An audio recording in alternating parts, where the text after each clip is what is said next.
আলু এখন আমাদের দেশের মানুষের একটা প্রিয় খাদ্য হয়ে গেছে। প্রতিটা তরকারিতেই যেন আলু ছাড়া সে তরকারির কোনো স্বাদেই লাগে না। আলুর ব্যাপক চাহিদা হওয়ার কারণে এখন আমাদের দেশে সর্বত্র আলুর চাষ করা হচ্ছে। তবে এক এক জায়গাতে এক এক রকমভাবে আলু চাষ করা হয়ে থাকে। যেমন সারি সারি করে, অথবা 2টি সারি একত্রে, অথবা 3টি সারি একত্রে করে, অথবা খোলা মাঠে আলু চাষ করা হয়ে থাকে।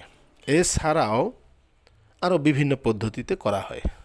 তার মধ্যে সবচেয়ে উল্লেখযোগ্য পদ্ধতি হলো, যেটা সম্পূর্ণ কম খরচে এবং প্রাকৃতিক পরিবেশে চাষ করা হয়, তা হলো জমিতে পানা অথবা খড়কুটো দিয়ে যে আলুটা চাষ করা হয়, সেই আলু মূলত সম্পূর্ণ দেশীয় আলু, লাল আলু।